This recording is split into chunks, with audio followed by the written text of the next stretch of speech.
Sveiki, Haroldas alkoholikas.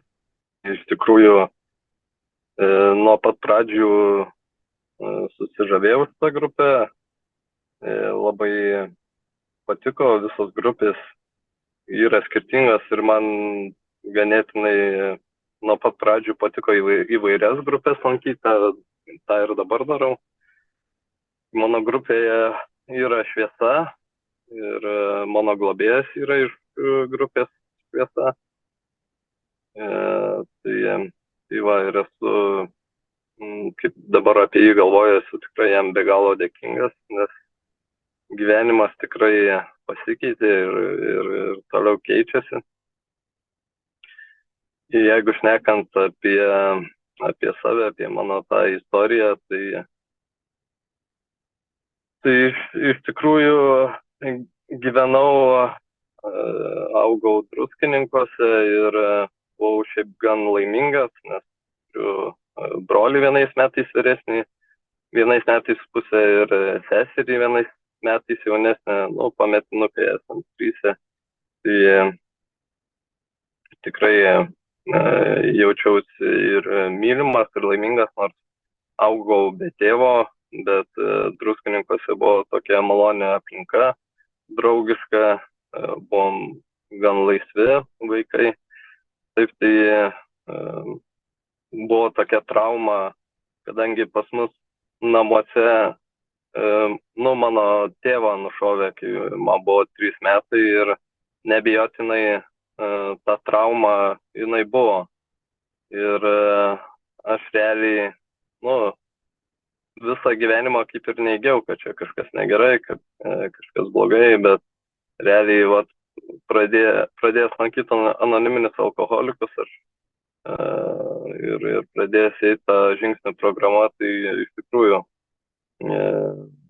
supratau, kad čia reiks padirbėti su tuo. Tai va, bet tai buvau prie tėčio kapo, mes jį perlaidojom, aš padėjau tą visą organizuoti iš Druskininkų į Kauną ir parašiau laišką.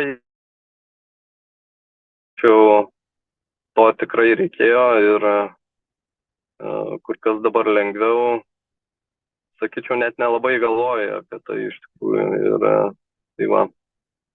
Tai, kaip minėjau, augau tokiai draugiškai aplinkoje, nuostabiam name, aplinkui buvo krūva vaikų, kaimynų, mes žaisdavom, viskas buvo gerai.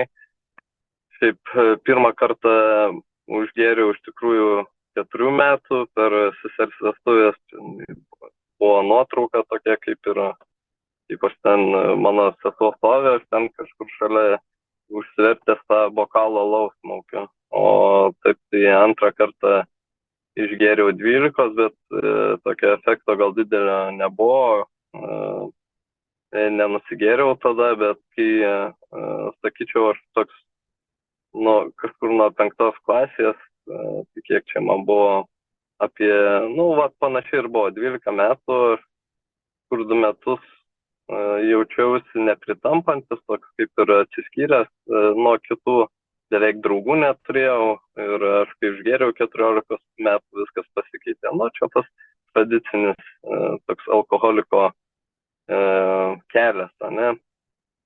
Ir labai laukdavau tų savaitgalių, to alkoholio, to buvimo su draugais. Ir per tai aš ir merginas realiai susirasdavau. Ir nustojęs gerti, aš supratau, kad aš negaliu, kad aš bijau iš tikrųjų su merginom draugauti, kad tai yra sudėtinga, kad tai yra sunku, kaip sakant. Tai va, ir bandau tą dabar savo gyvenimą bandyti kažkaip dėliotis, ne? Tai iš tikrųjų, ką aš galėčiau paminėti apie save, kad labai norėjau, labai gyrė mane visi, man ir moksluose sekėsi, architektūros studijas baigiau. Norėjau, kaip Bilas rašė, nugalėti visą pasaulį ir tos valdžios troškimas, jisai buvo toks, aš nežinau, kur tos ribos buvo. Iš tikrųjų, tiesiog norėjau būti top viršuje, nu, nebuvo net tikslo, nebuvo kažkokio tikslo, kur ta viršūnė yra. Ir, nu, toks tikrai iš tikrųjų beribės savivalės pavyzdys. Tai realiai, kol man sekės, viskas buvo gerai, bet su sunkumais kažkokiais, su nesėkmėm aš niekad gyvenime nemokėjau dorotis, ir krisdavau į pyktį, į savigailą, į savęs smerkimą ir aš jums dabar parodysiu, kaip reikia padaryti. Aš tada sėdau ten, nežinau, bemiegės naktis ir darydavau, kol padarydavau ir nu, iš tikrųjų, kaip beprotis, čia kaip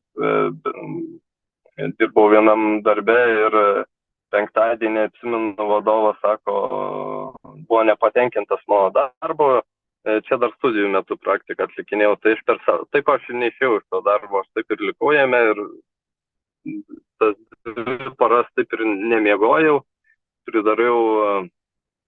padariau tą projektą ir jisai grįžo pirmąjį, aš dar visas toks užtinės, pavargęs, žinai, sakau, matai, žinai, nu tai, kaip sakėt, ir jisai, aš taip į tokį žmogų pasižiūrėčiau, iš tikrųjų, jisai durnas, kas su juo negerai, žinai, aš biškai jį sukritikavau, iš jie taip beprotiškai elgėsi, taip dabar taip žiūrėčiau, kad šiek tiek jau tokios ribos peržengtos, ką jis čia daro. Ir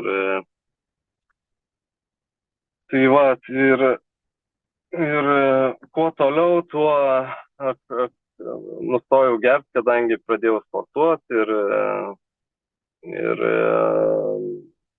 kadangi aš iš ryto jausdavau aš kažkaip niekad pachmielo nedarydavau, bet aš labai tuo džiaugiuosi, kad aš netradau to būdo daryti, nes aš eidavau rytais sportuoti, bet aš rytais siaubingai tiesiog jausdavausi, ir man tas labai nepatiko, aš pradėjau sportuoti, atsisakiau to alkoholio ir iš tikrųjų gyvenimas darėsi, be galo sunkus.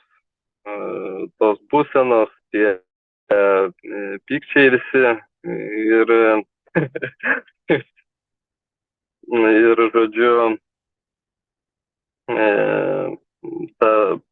kuo toliau, tuo labiau pradėjau bijoti žmonių, pradėjau bijoti žmonių, kuo toliau, tuo labiau pradėjau atsiskirti, kuo toliau, tuo labiau norėjau valdyti kasdienybę, sakyčiau, susigalvodavau, kaip ta diena turi būti. Ir taip ir turėdavo įvykti toks, begalinis noras valdyti tą savo gyvenimą, kiekvieną smulkmeną. Ir realiai, aš sakyčiau, tas alkoholis kaip alkoholis, geri bandai valdyti, nusigeri ir viskas, bet man visą laiką buvo tas svarbiausia, kas manim negerai, kodėl aš taip jaučiuosi, kodėl aš kuo toliau, tuo labiau nenoriu gyventi, šiame pasaulyje. Ir buvau begaliniai įtampoje. Tai nervinė anoreksija sirgau. Čia tas gal nelabai, nežinau, čia tas labai svarbu, bet sakant, aš esu tas alkoholikas, kuris linkęs į daugybę priklausomybių, aš kai kažką pradedu daryti, aš esu linkęs per daug, visko per daug, darbo per daug, sporto per daug, ten maisto per mažai, po to per daug, ir taip toliau, kavos per daug. Ir realiai visur norėdavau, sakykime, ten su draugais važiuojant dviračiu, aš važiuoju pirmas, aš ten noriu nuvažiuoti pirmas, aš noriu, ir tų 9-ukų yra prisikaupę per mano tą tokį, buvo prisikaupę per tą, norą būti pirmo. Tai bet po poros metų iš tikrųjų mane brolis nuvežė, jis kažkaip mane įtikino, aš jau ten buvau toks jau turėjau sveikatos problemų, sunkių jau oda buvo tokia pageltus nuo vaistus persivartodavau ir norėjo mane iš darbo išmest, nors aš labai gerai dirbu, man nereikėjo gerti iš esmės. Sako, tu atrodai, siaubingai, kaip lavonas, vaikštantis lavonas. Ir jis nusivežė į tas rekolekcijas, tai yra tokia, katalikiškas. Yra susitikimo laikas, kai vyksta paskaitos, kai vyksta bendra malda, ne tuo pačiu principu, kai mes susirinkime susirenkam, kabinam už rankų, pasimeldžiam, žinai, ir tada, panašiai, sakykim. Yra sąsajų tikrai. Ir aš ten tokį kaip ir turėjau atsivertimą, kad aš supratau, kad Dievas yra, žinai, man tokia ramybė užplūdo, aš kažkur porą mėnesių tikrai jaučiausi išlaisvintas, išlaisvintas nuo visų priklausomybių, nuo savęs.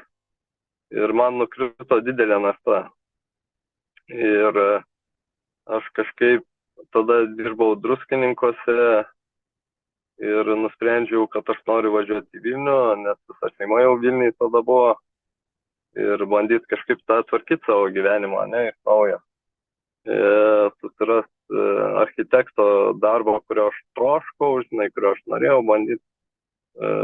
Galbūt merginą susirasti, galbūt šeimą kurti, bendruomenę susirasti, kadangi įtikėjęs buvau, nors dar nieko nesupratau apie tą Dievą, žinai. Ir nuvažiavęs į Vilnių, kaip ir viskas klostės neblogai, aš tą kaip ir bendruomenę tų tikinčių susiradau ir mane labai įkvėpė, aš ten į tokį vienuolyną pradėjau važinėti ir aš nusprendžiau, kad aš noriu iš tikrųjų pabandyti stoti į vienuolyną galbūt. Ir realiai aš alkoholio beveik nevartojau ir aš kai iš buto jau išsikraustinėjau, susidėjau daiktus, nuėjau pas darbdavį, sakau, aš išeinu iš darbo, aš važiavau, yra tokie 9 mėnesiai, pas juos pagyventi, pabūt, atrast save, ir aš norėjau išvažiuoti, bet aš labai stipriai susirgau, man čia buvo uždegimas pilve, žodžiu, realiai ten man ant plauko kabėjo gyvybė, kaip sakė, man vienas toks chirurgas realiai išgelbėjo, Aš paskutinį 2 dienų, aš ten neprisimenu.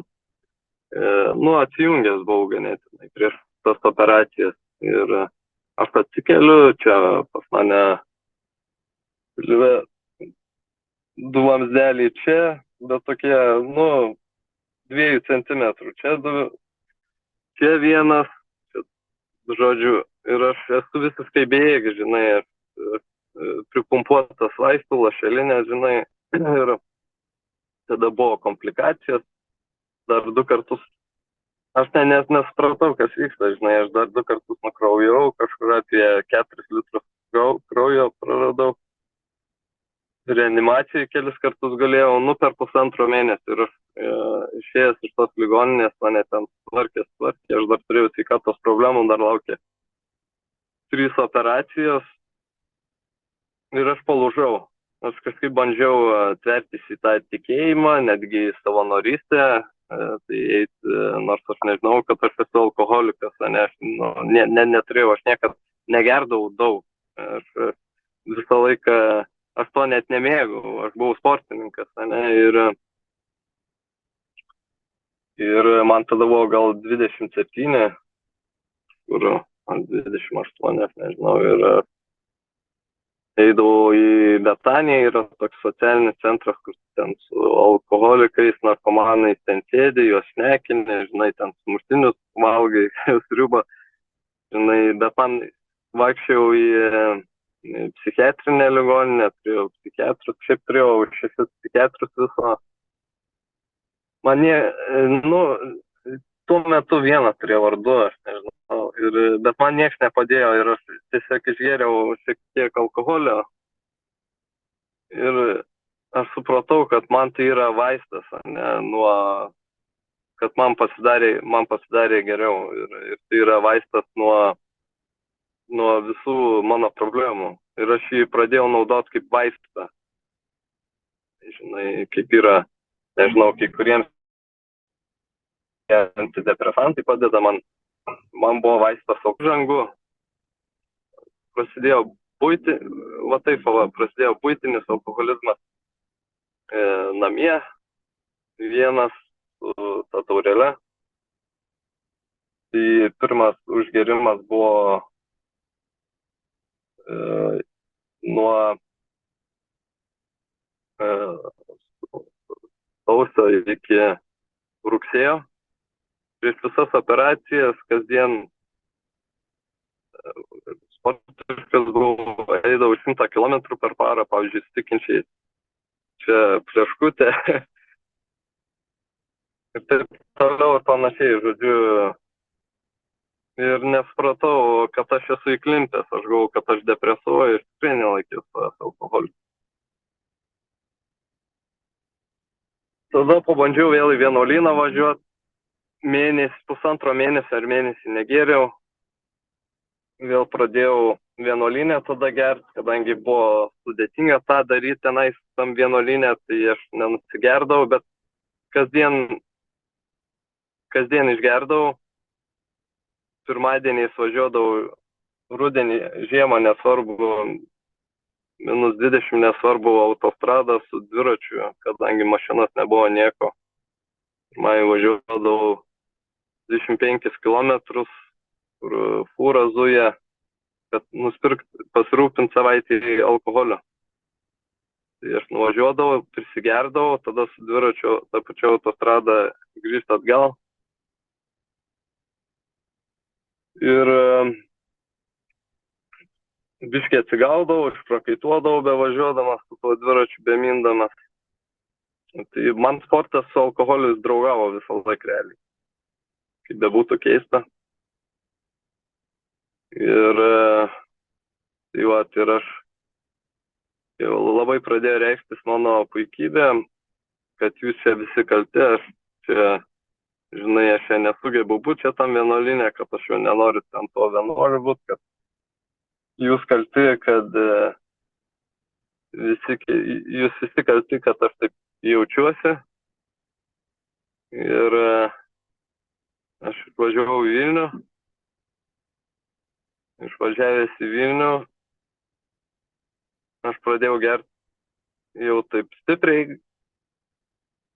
Ir tai tas visas gerimas su tokiam, labai jau epizodiniam dienos 2 pertraukom, kažkur metus laiko. Ir kasdien aš nusigerdavau, man reikėjo nusigerti. Su darbais sudėtinga buvo. Dirbau tik tam, kad gerdavau.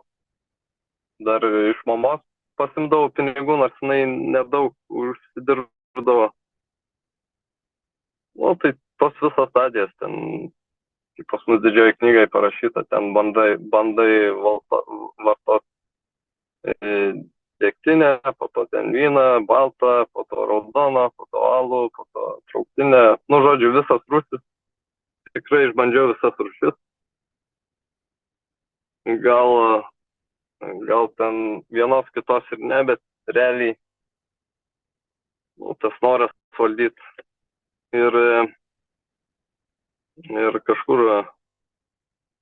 atėjo ta diena, kai negalėjau, tai tęsės apie 3-4 metus, nežinau. Atėjo ta diena, kai nustojau gerti ir po savaitės vėl pradėjau gerti, kadangi nebuvo jokios euforijos. Supratau, kad man negera negeriant, gyventi tiesiog. Ir nei gerti, nei negerti. Ir aš tada kažkur apie 9 mėnesius vėl pragėriau. Iki kažko, aš galvoju, gal kažkaip, nežinau, gal kažkas man nutiks blogo, bet aš niekam nesakiau to. Šiaip, kaip bebūtų keista, aš taip slėpiau, kad mama nesuprato. Brolis suprato, sesuo irgi ne, nes aš prisigėręs ėjau brolio dukrą prižiūrėti, kai jo žmona gimdė. mažą dukrelę. Ir, žodžiu,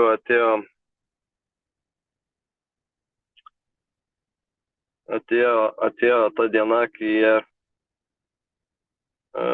kažkaip pasidavė, aš nustojau gerti, nes man nustot gerti būdavo stebuklas.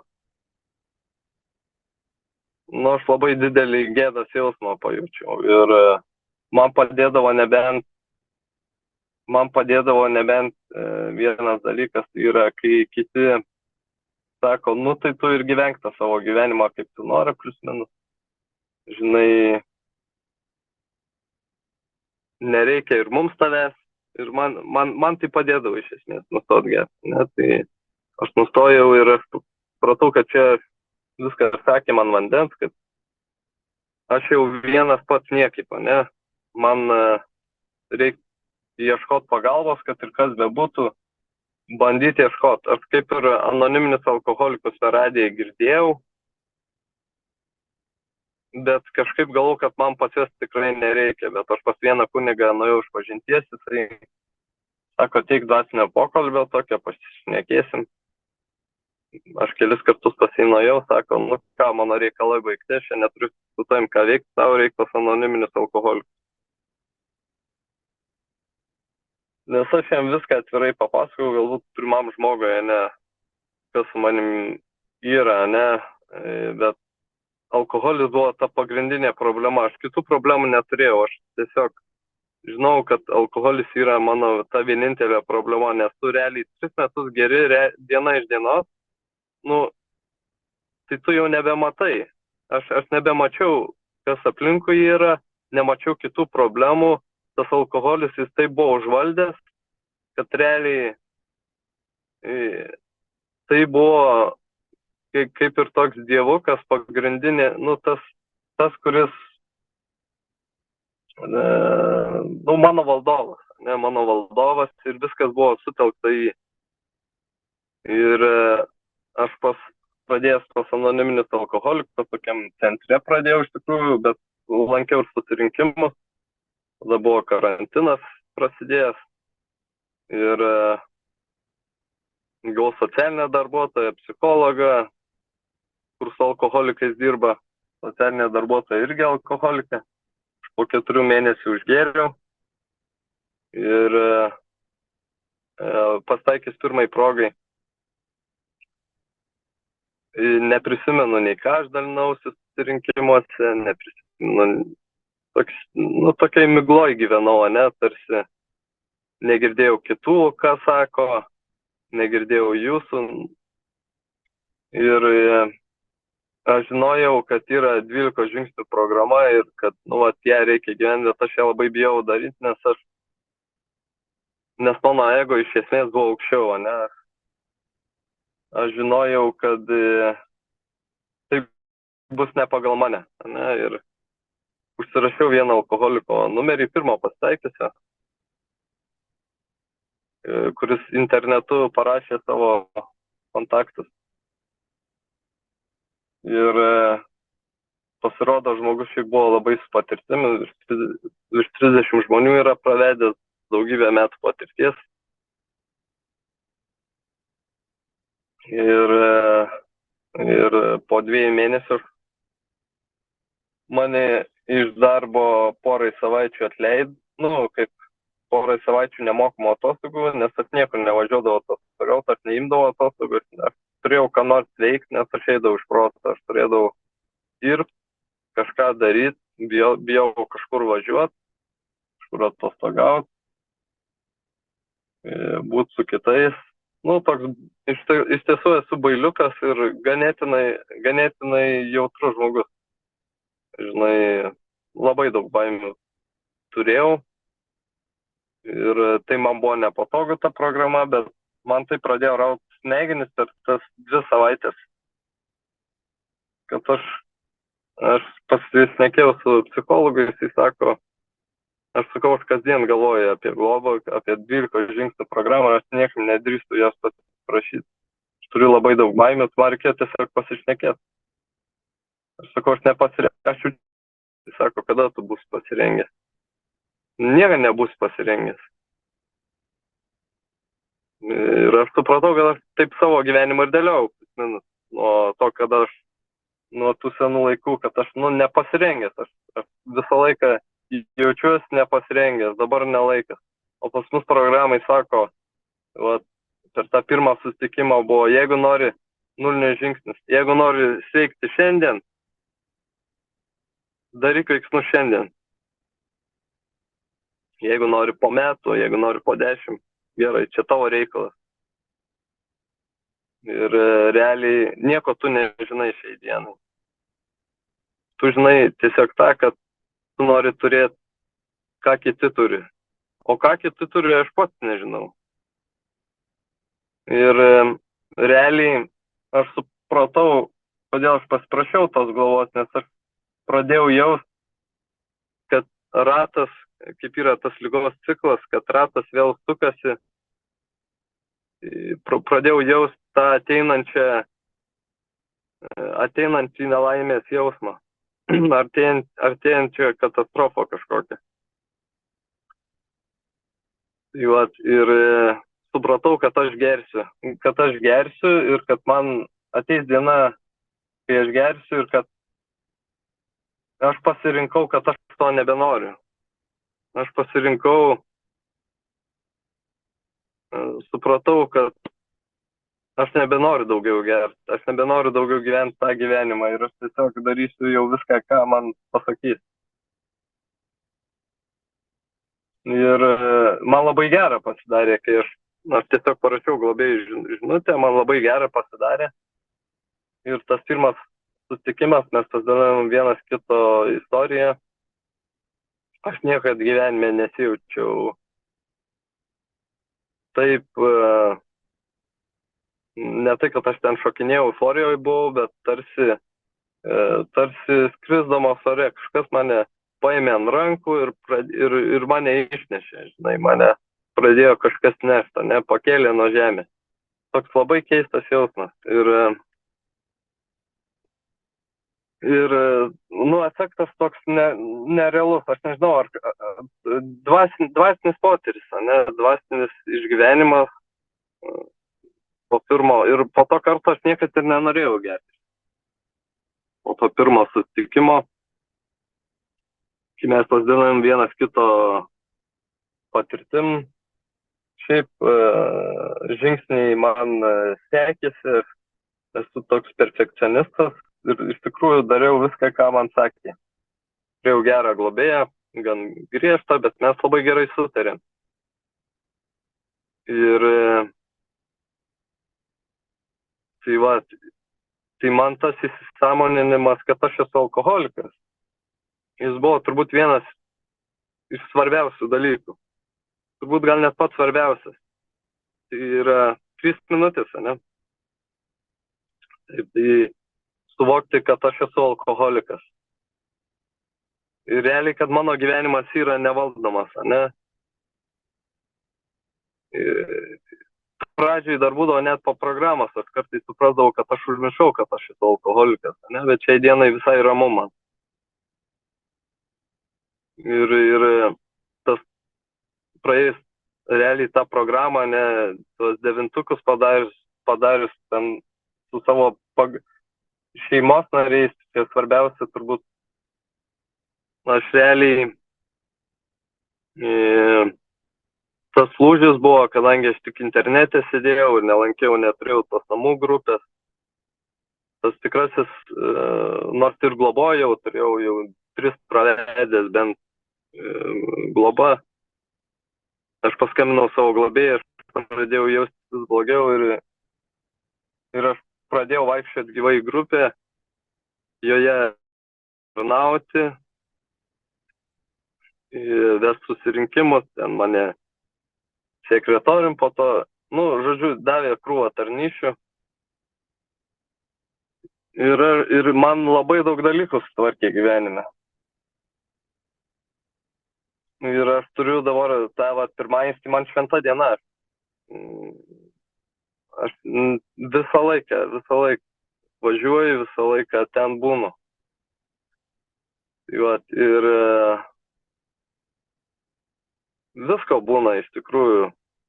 Niekad nejaučiau tos euforijos ar kažkokio tai, kad jaučiausi iki galo ten, nu va, viskas reikalai atlikti, jau čia man ramu. Niekad nejaučiau nei po globos, nei ir, ir iš tikrųjų man svarbiausia šiai dienai turbūt priimti tai, kad nesvarbu, kas vyksta aplinkui, aš galiu ir labai blogai jaustis fiziškai, priimti ir jeigu aš priimu, jeigu susitaikau, viduje aš esu ramus ir aš jaučiuosi, nu, be galo gerai. Manęs nieks netrikdo ir ta būsena, ta ramybė, jinai turbūt, nu, yra iš tikrųjų malonė, nes aš jos negaliu paaiškinti. Galbūt tai būtų mano siekiamybė, ne, bet tai visiškai ne nuo manęs priklauso, nes aš kartais nesuprantu, kaip Dievas veikia. Man svarbiausia, kad jis būtų aukščiau. Ir man reikia nuolat savo naudiškumą laužyti. Ir kartais Dievas natūraliai jį sulaužo, aš biškai pakenčiu, pasikankinu ir tada vėl rami galva. Tai man kančia yra man į naudą. Kai aš esu kančioje, aš realiai esu dažnai labai arčiausiai Dievo, ne? Aš žinau, kad va, taip manim rūpinas kartais. Bet pagrindė reikalai iš tikrųjų labai gerėja. Labai džiaugiu, labai turiu tikrai naują gerą darbą, santykiai neblogi su artimaisiais. Turiu mašiną, nusipirkau, nebepersisportuoju kaip anksčiau. Anksčiau buvau kaip sliekas, kūdas, va toks va, bėgiodavau rytais vakarais po 25 km. Miegu geriau. Tai nėra lengvas gyvenimas, bet aš jo labai džiaugiuosi. Tai tiek turbūt būtų, dėkui, kad su jumis, kad išklausėt.